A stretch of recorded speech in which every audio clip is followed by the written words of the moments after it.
Yeah, it's recording. And then when we're done, we can post that, right? Yeah. Okay, we can post that on Quid too. Hopefully it will Can you allow see me us. okay? Am I clear? You look very good. You are Do I beautiful look looking. good? Can you see me? Am I, can you, yeah, can you see me yourself? I can see you. I can see the trees behind you. Yes. Oh God, But I just. not just the trees. You can see me as well, right? Oh, absolutely.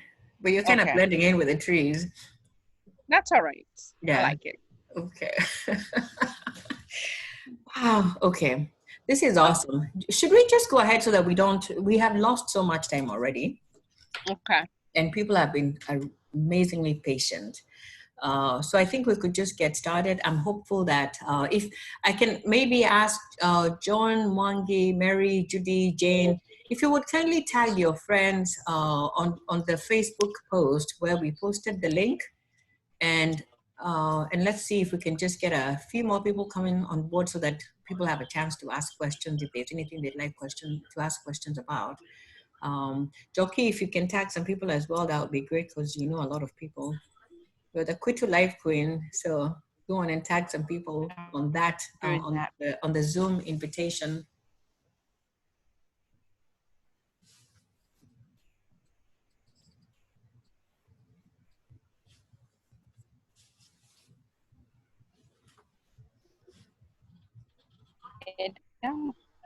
Mhm. Tag some people, yeah, just so that we have a few more people.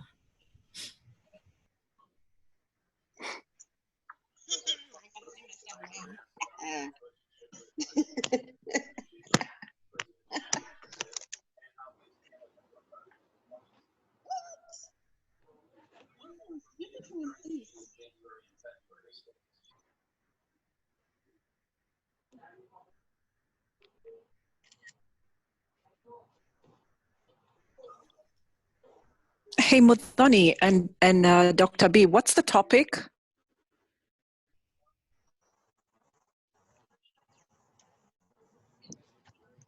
You're on mute. So, Muthoni, you seem to mute yourself. Okay, there. I haven't muted myself, so you could just see my lips moving, huh? Yeah. I'm trying to So make it what's the clear to topic so that everybody. I can text people? What's the topic? Can you hear me? Yes, I can. Yeah. Okay. So we're talking about mental health. I know we've talked a lot about mental health, but it's Okay. a topic that's near and dear to our heart, and we'd like to talk about mental health in COVID-19 and beyond. So it's not just about now, but also post, whenever the post COVID-19 is. So mental health. Joki, is that right? Yes. And Q&A also, we can take questions and answer, and we can ask questions. So this will be a good opportunity for everybody to ask any concerns or questions, and we can address anything outside of mental health, COVID-19, just in general. But that will be our focus, will be mental health and COVID-19 and coping in this difficult times.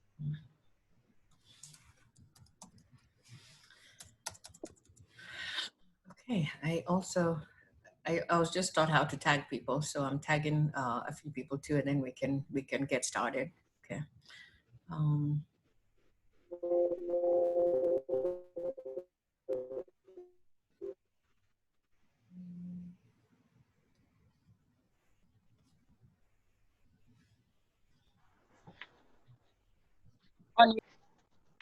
myself, this is terrible. Oh, I see, but I do.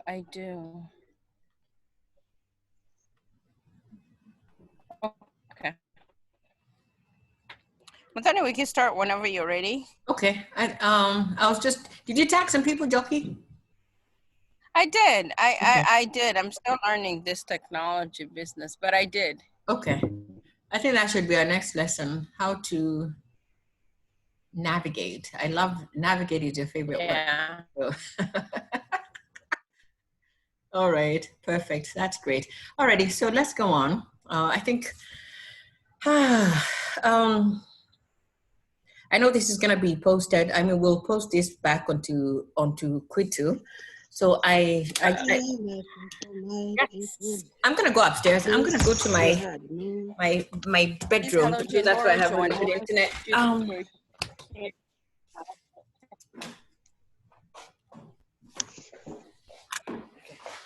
Going up. Turning it too silly. Guys, you get because I can't see you.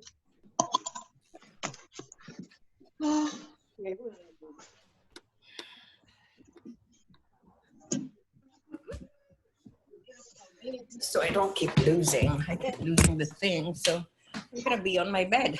I'm gonna sit up here. Okay.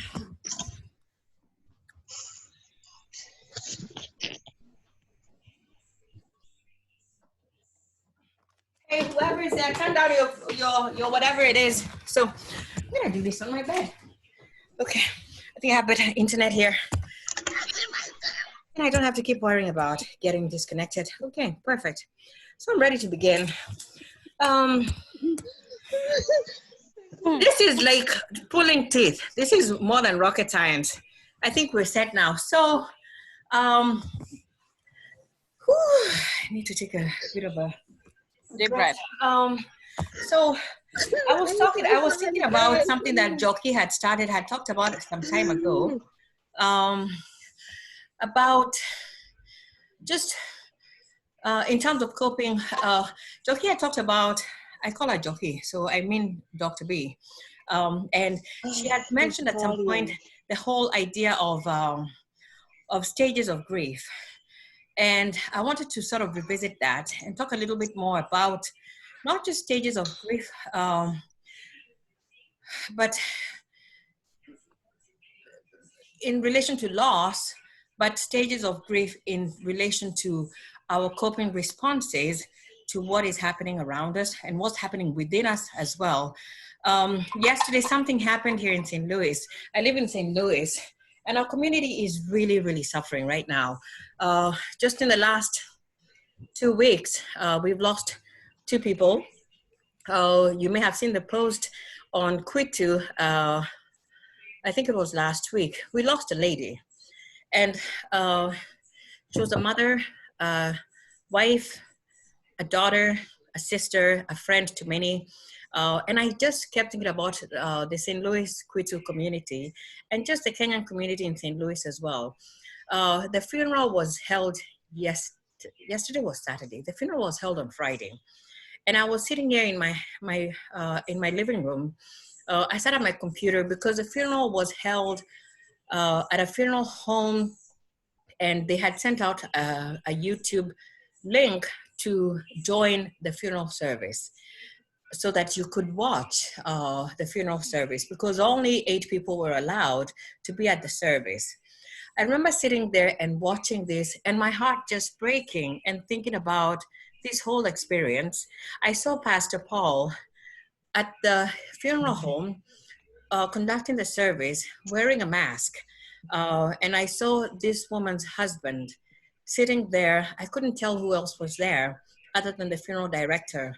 And I cannot even begin to imagine the level of grief and pain that these people must be experiencing. I felt really sad. I sat there and I actually cried. And I didn't really know this lady very much. I actually had met her just once, but I thought about all the people that knew her, that were her friends. And I started to think about this whole idea of loss and what we're going through. In this case, it was just the idea that even though she had been sick for a long time, that now she's passed on, and her family, her loved ones, could not go to bid her farewell in the ways that they would have wanted to. They could not give her, in funerals. I know in Kenya, that's a huge thing. And the idea that you have 8 people at your funeral, 2 of whom are the funeral home staff, and your husband is there and your children, and how they must be really, I don't know how they're dealing with this, but just imagining what this must be like for them. I started to think about that. And so I then started to think about others outside of that group of people. That's a small group, but I think about all of the ways in which we're coping with loss and grief. And so I remembered the conversation that Joki had started about the stages of grief. And I wanted to bring this conversation back and just maybe chat a little bit more about that, because I think it's really helpful to recognize the stages of grief, recognize our own responses as things are happening. And knowledge really is power. And there are things that we don't have a whole lot of, that there's little we can do about, but just even just the validation, the recognition that this is happening, helps people feel a little bit less alone, Yeah. and a little less crazy, right? So that's just sort of what was on my mind and what's in my heart. And I think that's a very good way to put it. But when I think about grief, it's easy to think about grief in the context of a funeral or loss. I like to think about it in the context of just loss. And so loss is whatever you define it. It does not necessarily have to be a loss of a life, but sometimes you have loss of a routine, loss of family dynamics, loss of control, loss of just not knowing what's going on, what tomorrow brings, just not having hope of what tomorrow might look like, especially in the middle of a pandemic. So it's important to really recognize the stages of grief do not necessarily apply if you're grieving the loss of someone physically because of death.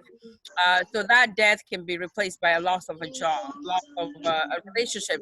So whatever applies for you. And so I think once you recognize these different stages of grief and really realize and notice yourself going from stage to stage and navigating, it really helps you to start a journey towards addressing your mental health, wellness, and your well-being. So that way you come out in a place of winning, in a place of feeling okay, and not just having that fear that I was talking about yesterday on my video of just out of control. Things are out of control and you're in fear or panic, and so you're not able to get back to life. So we can go through these different stages of grief, and Muthoni is awesome, and I like to use Dr. Kubler-Ross grief process. And so the first, so when you think about grief, don't quickly think, I haven't lost anyone. Nobody in my family has died. I'm still okay. Nobody has COVID. It's a fear. The fear alone is loss in your daily to daily function. The fear alone of, the isolation of having to stay home and not being able to move freely is a loss in your independence. And so all this applies irrespective of where in COVID-19 crisis or pandemic you are. And so it's important to, the main idea, it seems very easy, but it's actually very difficult. It's a learned process. And so the main idea is to really recognize and understand that you're going through this and really realize that this is not abnormal for you to go through these things. So we could go through different, stage by stage, Muthoni, and just kind of break it down. And also you girls and ladies, let us know if this is helpful, and definitely let us know, if you have any, trouble navigating or something that's really a hurdle for you, so we can support and actually help, giving you some sort of coping strategies or a way to come out of this doing okay. Yeah, I had to unmute myself. I muted just to ease the background noise. Absolutely. I want to sort of emphasize something that you said, that when we think about loss, we think about death. Mm-hmm. But there are so many different kinds of losses. We talk about the loss of freedom right now, just this transition into a quarantine and not having the freedoms to go about and do the things that you have done. And there are many things that people had planned. I was just thinking about my niece, Sandy, who came here to my house for spring break and wasn't able to go back to school. So she's been here ever since. She came in March, was going to go back to school after a week and was not able to return. And she was going to graduate this May. She's not going to be able to see her friends again because now the school is planning on how they're going to send everybody their belongings. She's not going to go back to Connecticut to school. She won't see her friends again. She was supposed to have prom this year. She's not going to have prom this spring. there were a lot of little things. There were many things that she was planning. She talked about how she was part of a student organization that she was leading. They had planned some meetings and some big events. Now they've had to cancel those or maybe have them on Zoom in one way or another, which is not really quite exactly the same way. She's not going to be able to have prom. Saturday night, there was prom that was hosted by John Krasinski, the guy from The Office. He did a national prom live. And so, you know, we sort of played that out and she came downstairs. She didn't get dressed up, but she carried her laptop coming down the stairs going to prom. But it's the loss of something that you had anticipated, something that you had hoped for, you had planned for in your life. And so loss comes in so many different ways. And those feelings of loss, of grief, are present, and they're not any different just because that which you have lost is not a tangible, you know, it's not a person, it's not a concrete thing, but it's the loss of an experience that you had hoped for and looked forward to, and that you're now not going to experience. And so processing that, and it's a real sadness. And one might say, oh, it's prom after all, you can, you know, always make up for that in another way. And I can easily say that and try to comfort her. But the truth is that this was an experience she had looked forward to for God knows how long, that she's not going to be able to have and she's not going to be able to recreate. I use that as a small example, just, you know, just to sort of illustrate how loss does, it can apply to very many things. You know, when you talking about loss of a job, it could be that I think about my children. I have an 11-year-old. The other day she said, Mom, this thing has ruined my social life. And you know, when she first said that, I you know, it's funny, but then I think about it. Her life has been impacted in a great way. Her friends, the things that she planned to do, I was cleaning out, I saw a field trip that she had been looking forward to, that they had brought home a form for me to sign, and I never got to sign the form because then she didn't go on that field trip. It's those kinds of things, not being able to see her teachers, not being able to see her friends, that it's loss of experiences, loss of things hoped for. Go ahead, And I Jackie. also think that so one of the things that that you're touching upon, which is also great to know, is to be able to help our kids.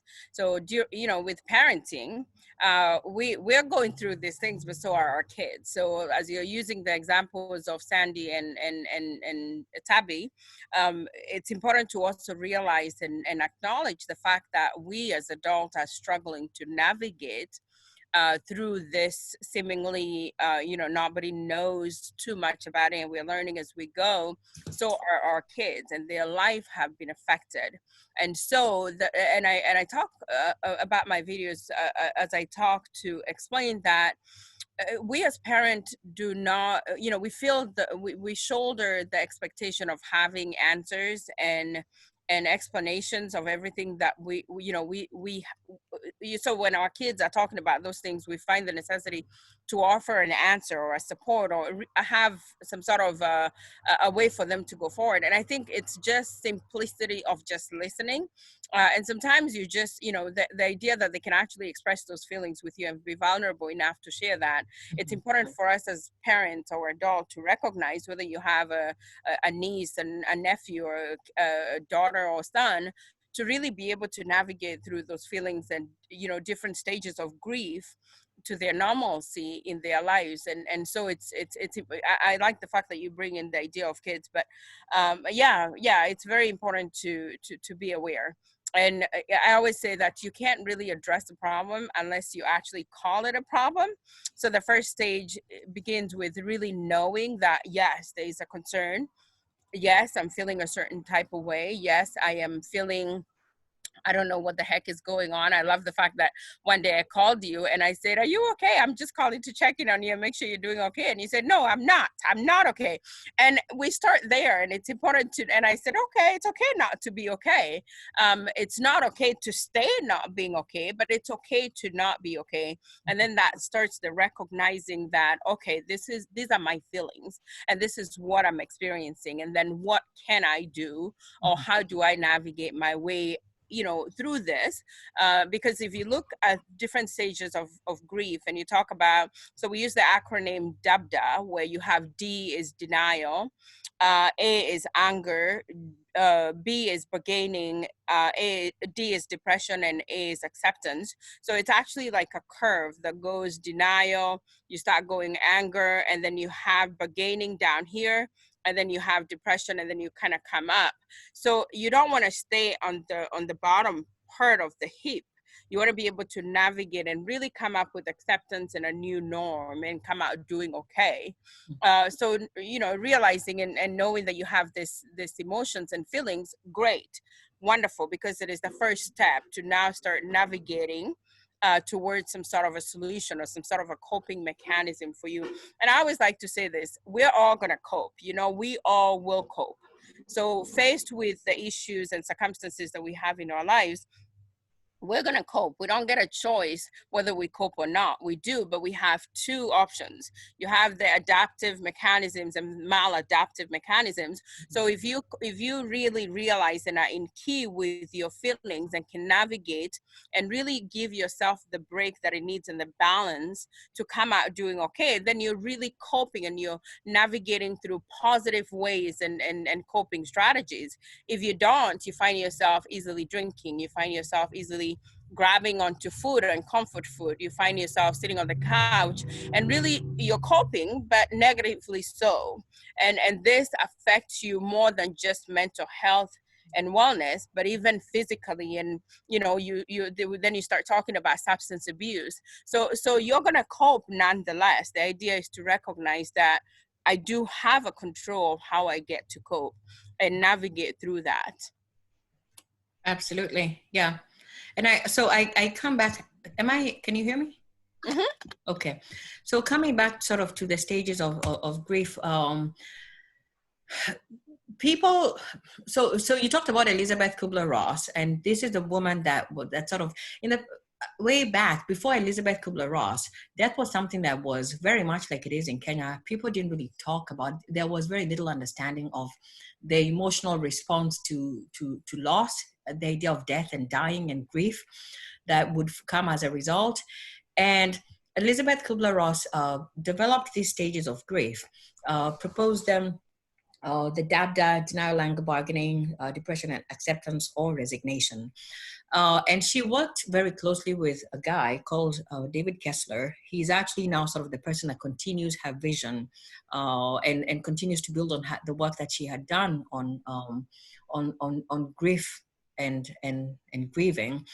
And David Kessler has added another stage to this model of understanding grief response. And the stage, I absolutely love this. It's called finding meaning. And one thing that I'll say, so these stages, they're not linear. You don't go, so even though we talk about them as denial, and then there's anger, there's bargaining, you don't necessarily go from denial to anger to bargaining. You go back and forth. You may start with anger.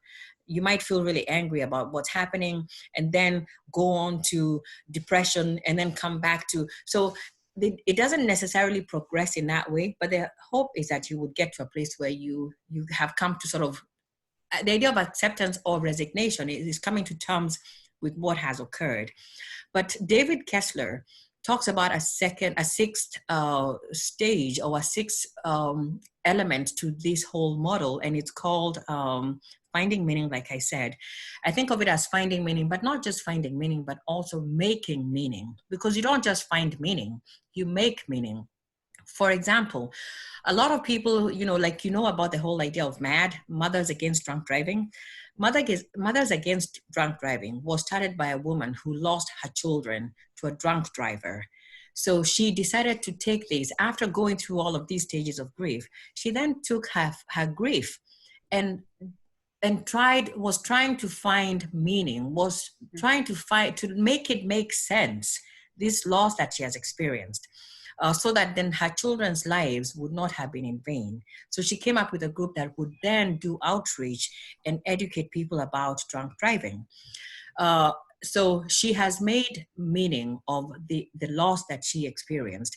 So David Kessler talks about meaning making, which is our own experiences, even as we go through all of these things, I like to think of weaving meaning making not at the end of our process. It can be hard to be trying to make meaning as you're still in denial or you're really angry. So it may be unrealistic to try to find meaning there. But even as we go back and forth through these stages, we're thinking, what is happening? You know, I can't travel. I lost a loved one and I can't go to their funeral in Kenya. I can't go to bury them. I cannot go see my parents because they're living in a different state. I can't see my family. I lost my job, or my hours have really been cut back.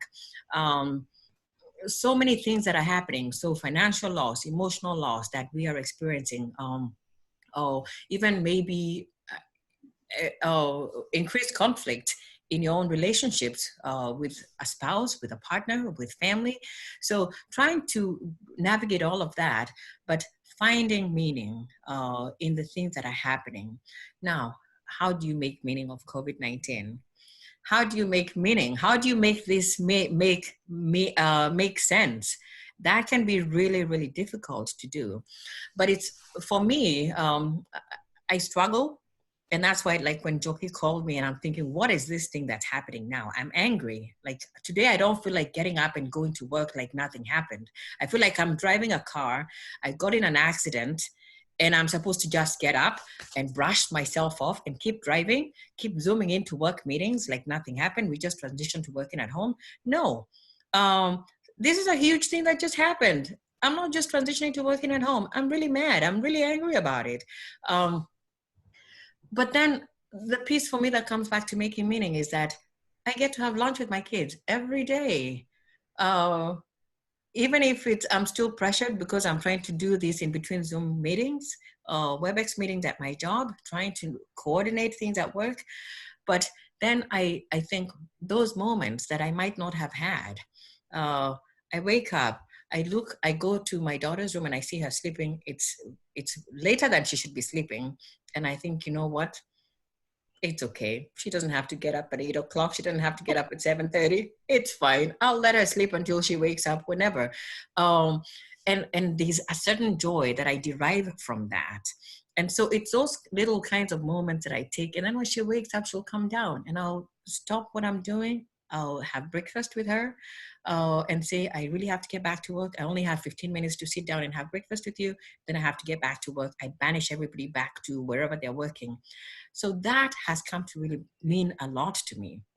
So I can't make sense of what's going on out there. There are things I have no control over, but there are certain things that I can control. And what I have the ability to control is my response to the things that are happening. And that gives me meaning. Those are the things that I'm going to remember about quarantine. I'll remember looking at Janet and seeing how she's just like that. She's out. She'd hate me for saying that. And just sort of cherishing that moment of seeing her as a baby. And we're not in a terrible rush to get out and go to school. I mean, when did we ever have that time? I see her sleeping and I say, sleep on, child. You deserve it. You know? And I think also, I like that last stage, which is finding meaning. And I actually like it better first. I actually like it to be the very first stage in grief, because you have to start when you have, you know, when this whole episode came on, and I'm a provider, and so I go around and I see patients, and I go from reassuring patients to reassuring families to reassuring nurses to just kind of navigating and reassuring everybody. And then I get in my car and I think, okay, I've reassured everybody. What about me? And I sit there and I try to make sense of it. And then I realize, and I do research and I read and I'm looking at information and I talk to colleagues, and we all don't know. And then we're like, who does know? And then it gets to a place where you're frustrated. And I think in the middle of it all, at the beginning of it, it's important to say, why am I here? Why am I here? What matters to me most? Because that is the thing that gives you that stamina to fight, to push, to go through successfully these stages of grief.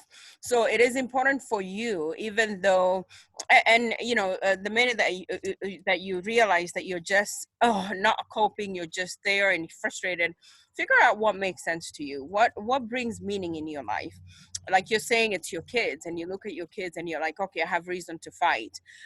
Sometimes you know, you don't have kids, and you don't have to have kids to find meaning in life. Sometimes it's a thing that you do. It's the joy that you bring to those people that you touch, you know, whether they're your kids or otherwise. And I think that finding meaning gives you a successful navigation through these different stages. So for me, I sit down and I find that my kids absolutely love love me, and I love them to death. And when I see them, I'm just like you, Muthoni, and I'm just like, okay, let it be. And then I see the patients that I work with, and their trust and love and confidence in me.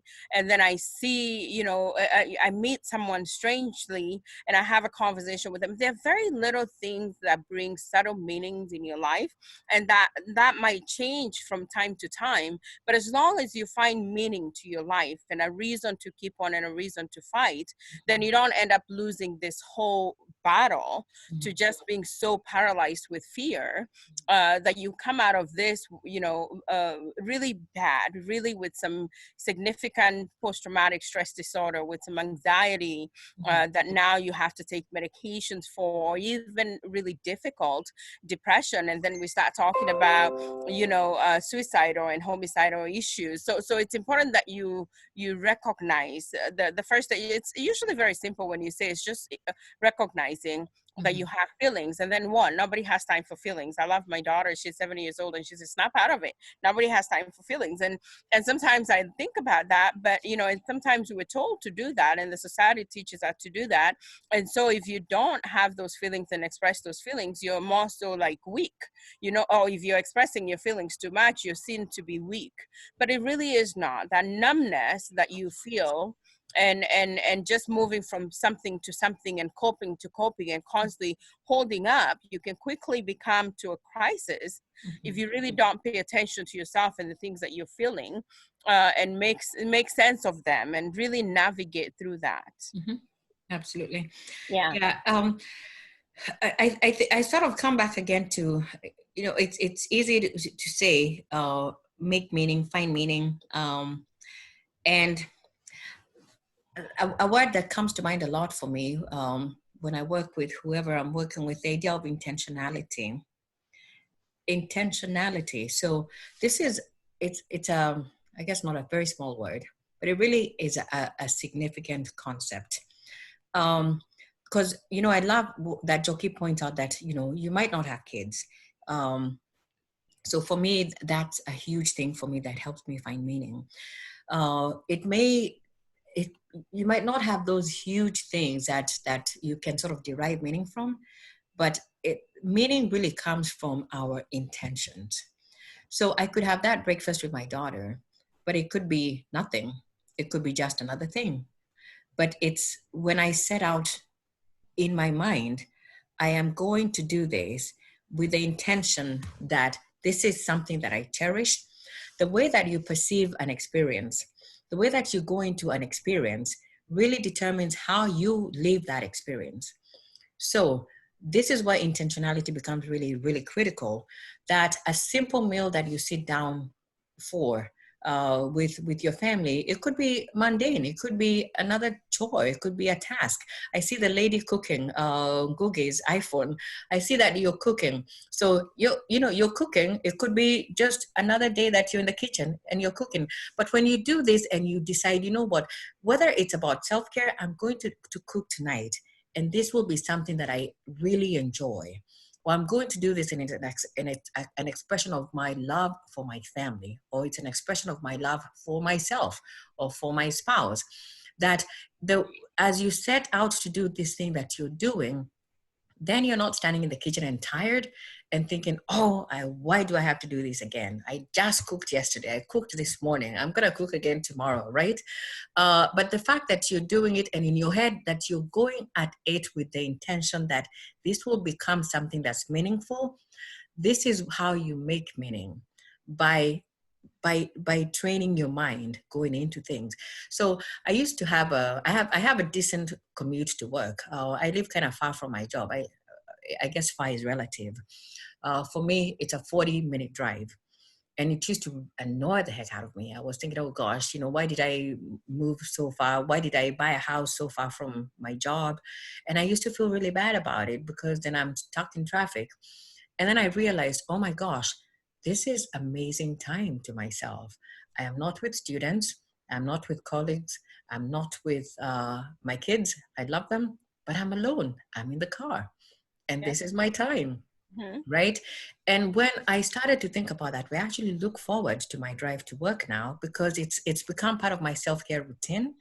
I didn't have to do something different about it. It was just from how I perceived it and what I told myself about what I was going to be doing. So meaning making, it's actually it can be complicated, but it can also be very simple. And it starts with your mind, that you train yourself to think about, this is something that I want to cherish, that I want to experience in a particular way. So as we sit at home right now, frustrated, sometimes, unsure, uncertain about tomorrow, what can we be certain about? About the right now, about there are certain things that you can look at right now and for sure that those are true. And how you tell yourself to think about those things that are true can be the way that you start to make meaning and find meaning from this otherwise meaningless experience, if you think of it. Yes, and also as you were talking, I was thinking about the idea of self-care and reflection time. So I think it's a great time for us to reflect. And I've been watching a lot of Kwitu sisters that come on and share, what they've learned, what their life is about, and how they've navigated. And people talking about cleaning out your friend's closet and things like that. And I like the idea of self-care because it does not have to take a pandemic to reflect. But we now have a lot of time to ourselves, and it's a good reflection time that goes something like, okay, I'm here, I have some time to myself.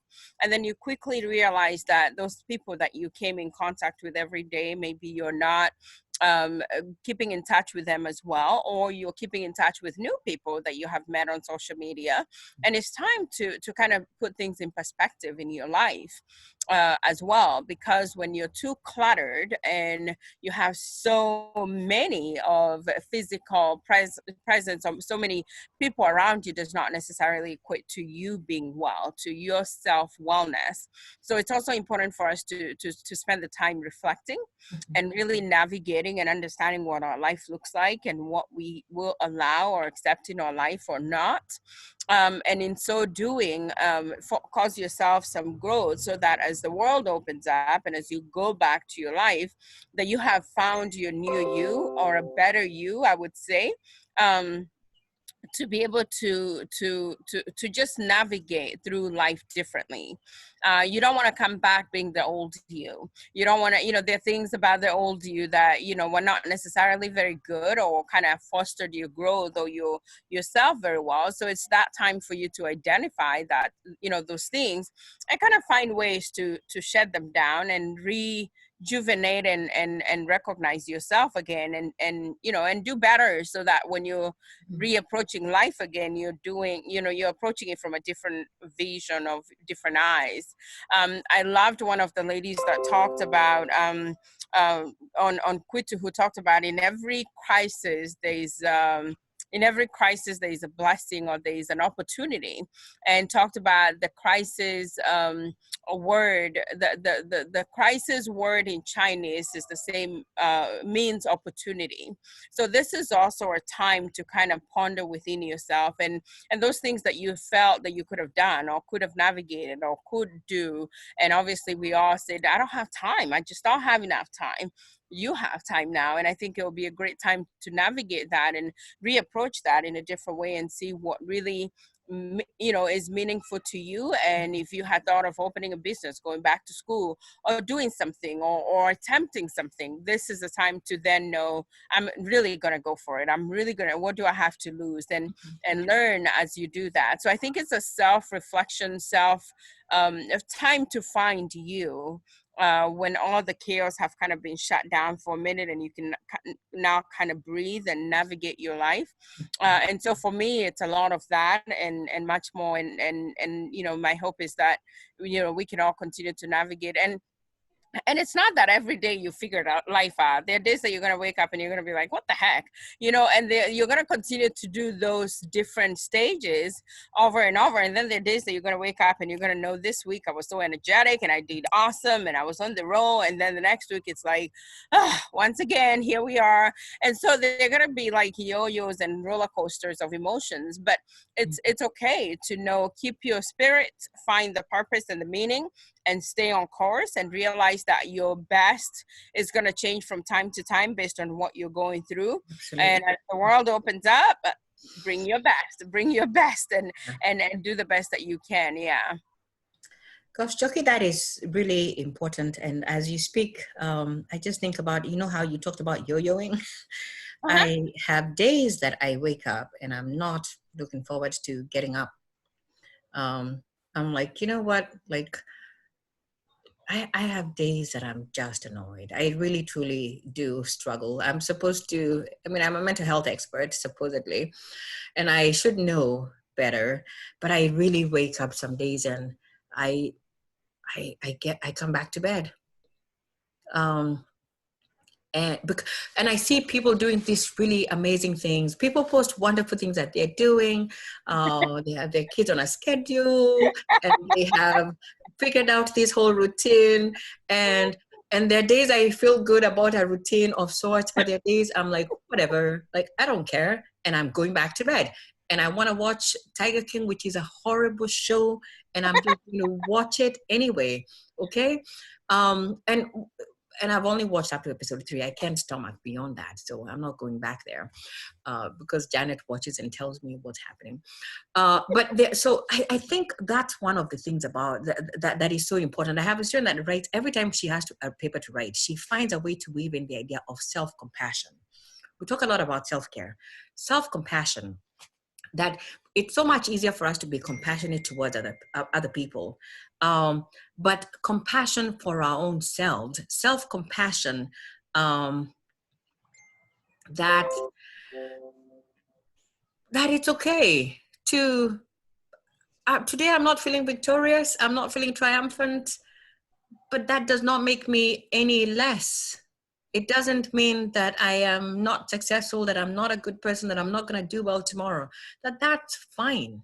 And I think sometimes there can be this sense of, oh my God, everybody's doing great. Everyone's posting pics of their kids doing that and the other. And there's a sense of pressure that I should be matching up in some ways, and I'm not measuring up. And that's fine too. That's a natural response to the thing that has happened. It's overwhelming. It's huge. Let's not underestimate that. I talk about the burden of resiliency, that we're so resilient, but that can be a burden as well.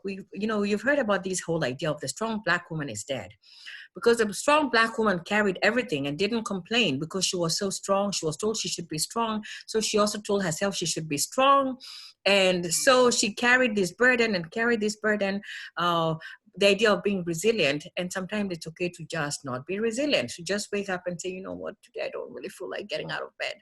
However, if you find that you're doing that more often than not, then you need to reach out to somebody. If this happens 3-4 days of the week, then there's something that you definitely need to seek help for and to reach out to somebody for. But if you have a few days here and there when you're really not motivated, that's also fine. It's going to happen. And when it does, it's important that you're not caught by surprise and think, oh gosh, my world is coming to an end. No, it's fine to have those days and really just be in the moment when it happens. Some days I'll wake up and I'll just send 1, 2, 3 emails so that people know I'm still alive somehow. But today I don't really feel like working. I send an email every hour just so I can keep people on their toes. I hope they'll never watch this video. But I'm just not in a mood to work. I think I've given it my best. And this is all you get from me today. And you better be thankful, right? But then I can't do that every day.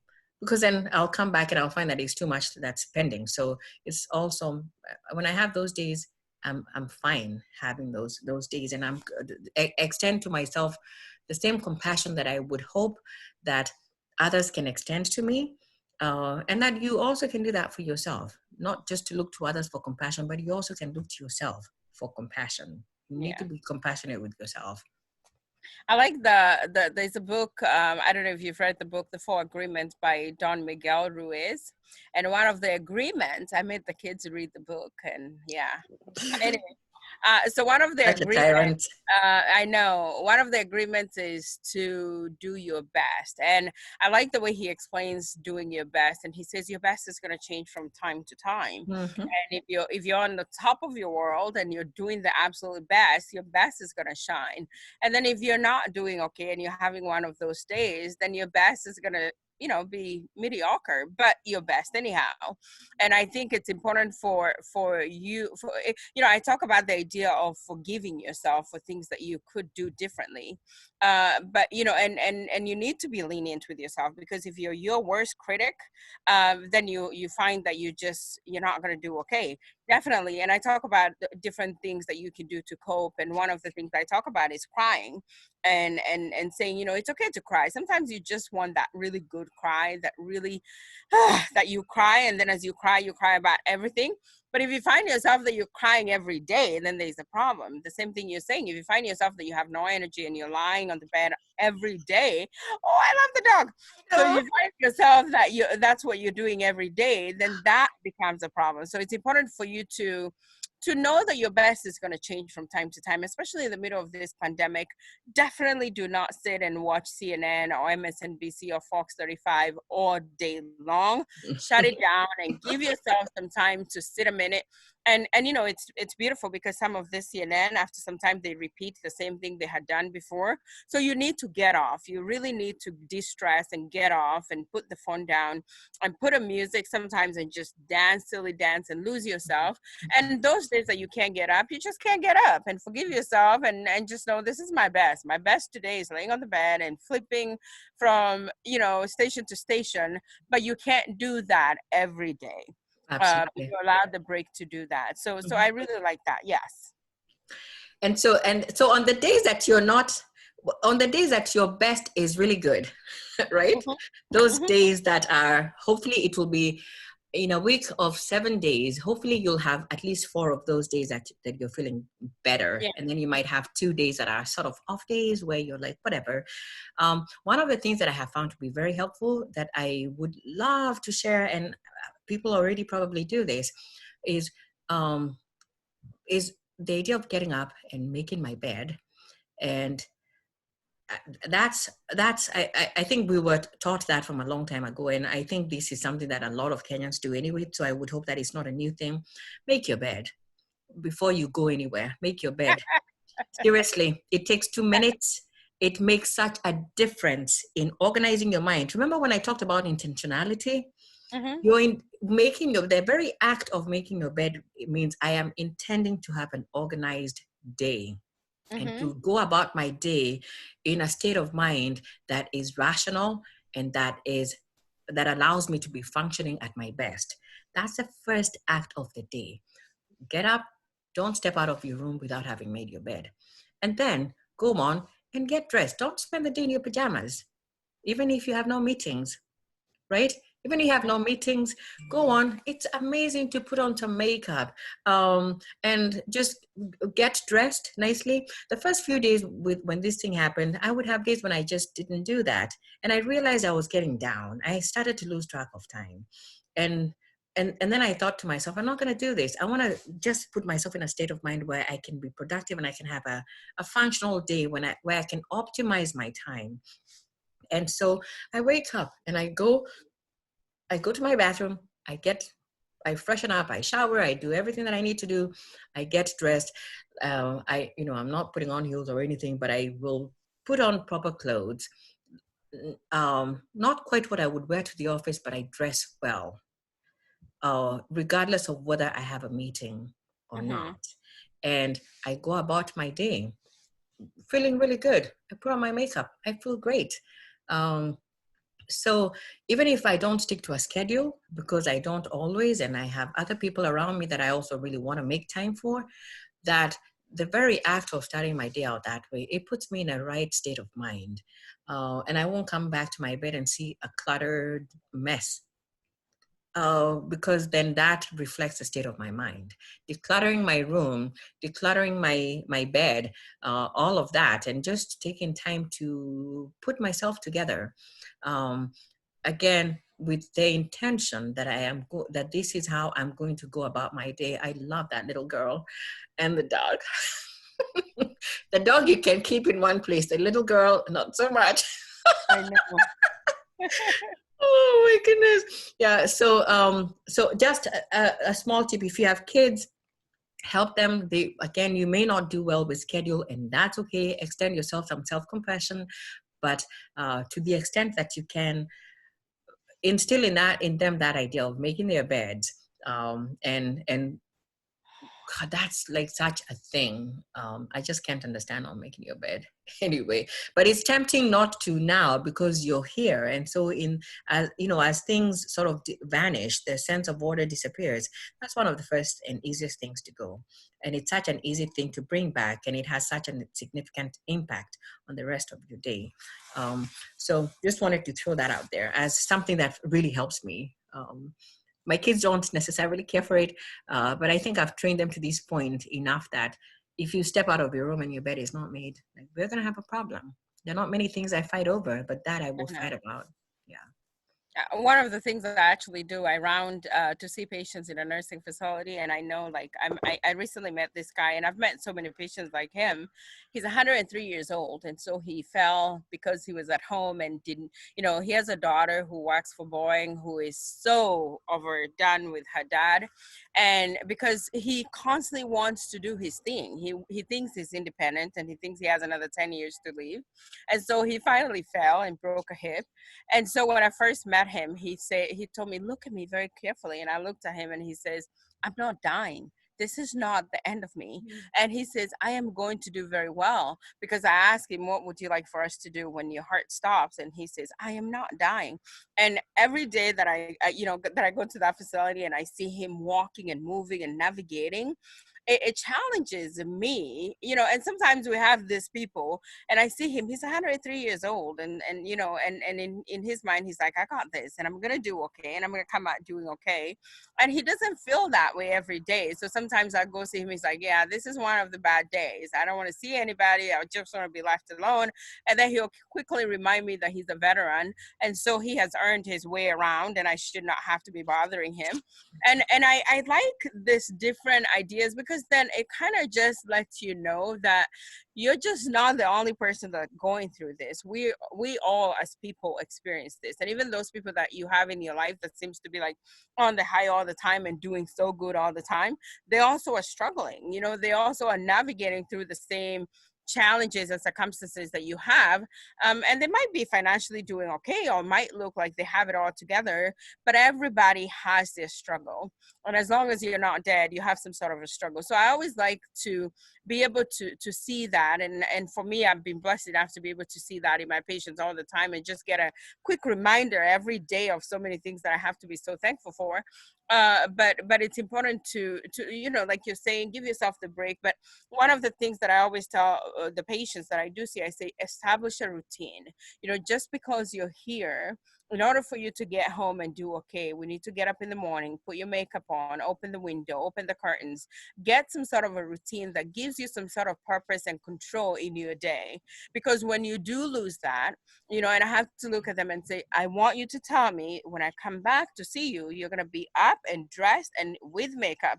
And that kind of gives you a sense of purpose and really makes them feel, when you put your makeup on and you feel like you're feeling so good and hot and you want everybody to see you, and it just kind of pumps you up, and it's very contagious. So do that. Yeah.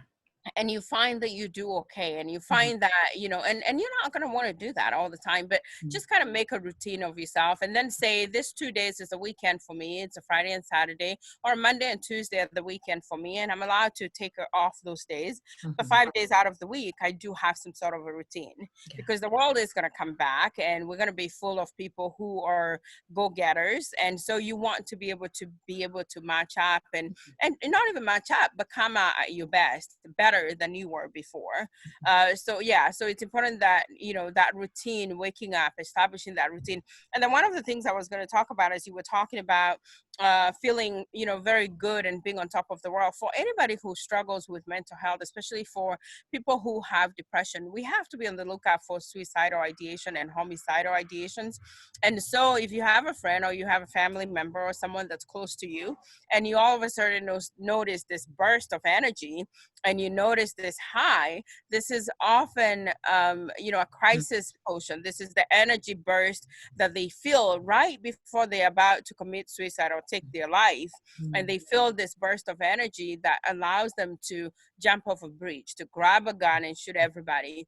And so it's important to be able to be a good family member, to be a good companion, to be a good friend to those around you, and be watchful of them as well, because as you're navigating through this, they all are.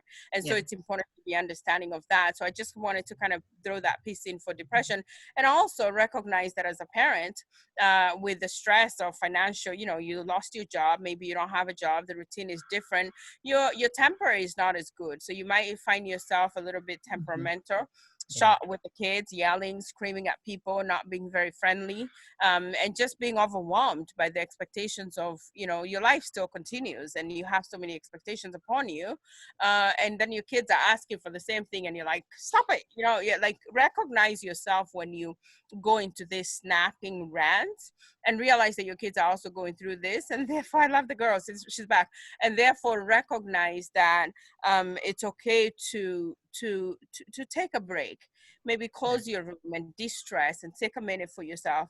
I think this is really, really important information. I think if you post on Facebook, it's going to be very helpful for a lot of people, because I do know that we're all going through this, and we're all having the same struggles. And so that was my portion. Okay.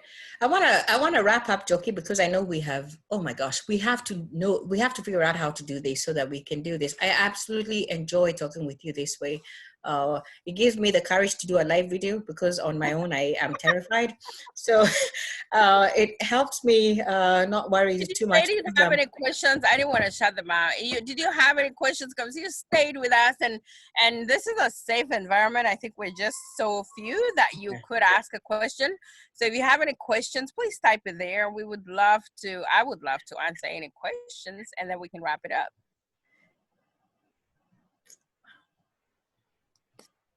She's okay. Muthoni has a style.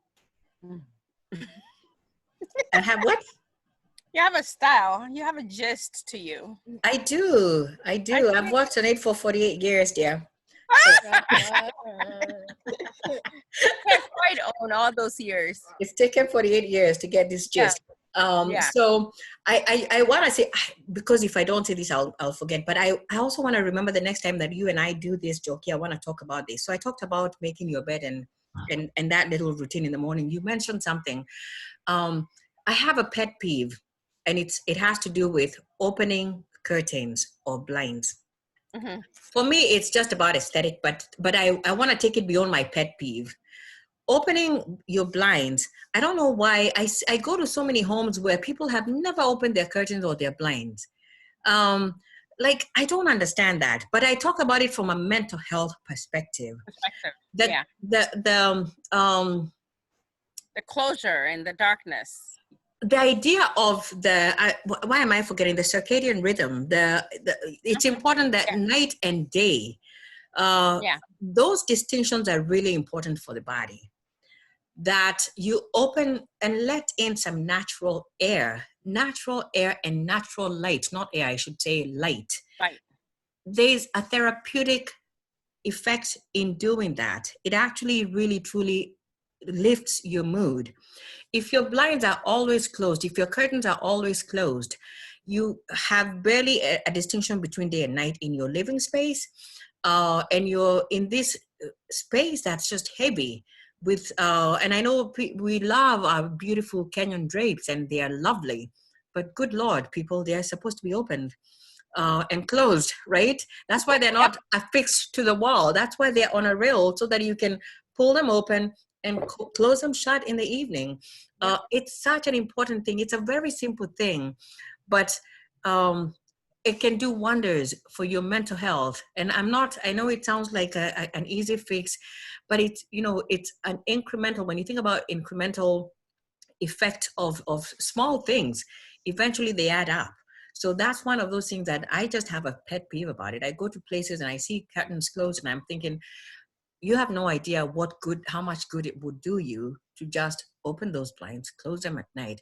It's annoying, it's tiring. You may have 17 windows in your house, but in the places that you actually are occupying, the spaces that you occupy, your bedroom, your living room, your kitchen, do that. It's a small thing. It won't take much time, and you will find that it really truly has an effect. And again, if you're finding that it means nothing, go back to that thing that we talked about earlier about intentionality, that you do it with the intention that this is something that you're doing to let in light on a drab situation. Like, think about it as something that really truly can make a difference, and you will find that it does.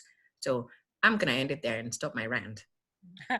And I'll add a little bit to what you're saying. So the curtains or those things that you put on the window, I'm not very savvy with this. I call blinds. So they blind you. You can quickly signify that as blindness. And so to a person who is blind, you quickly think they miss out on the light of the world. They miss out on light. They miss out on, just to see, which when you open your eyes, there's so much to see. So it's metaphoric of, blindness. So it's important to open them and bring light in, and you will quickly see how, your mood is uplifted. So it's a metaphor that it is blinds, and they'll blind you. So open them up, and maybe you can see and actually step out of yourself and get that light and see what a difference it makes in your life when you do that. Yeah, so I agree with that. Yeah, I want to protect you, my sister, because I know how I love you so much. But you may have people attacking you and saying that a person that is blind does not, that they're blind. You just have to be, because people, you know what I mean, right? But it's the idea. So for them, it could be other senses, or even that they perceive light in a different way. So just want to make so that anyone that has it in their mind to complain about, that's not what I meant. We have addressed it. Absolutely. Of course. Yes. Thank you. That's not what I meant. All right. So we should wrap it up so that we can go and intentionally spend time with our families, of course, with the people around us, with our pets. Thank you, Goge's iPhone, for joining us. Yes. Goge, your meal must be amazing. You have lovingly attended to that meal. Whatever it is, they better appreciate it. You've been standing the entire time, so absolutely. It's wonderful to do this, guys, and we hope that we will find a way that we can do it without wasting so much time at the beginning. We'll work on it, and we'll find a way to do this. Yes. Yeah. Thanks, Joki. It's an honor to do this with you, dear. Alrighty. Of course. Have a good evening, everybody. Bye, guys. Thank you. Alrighty.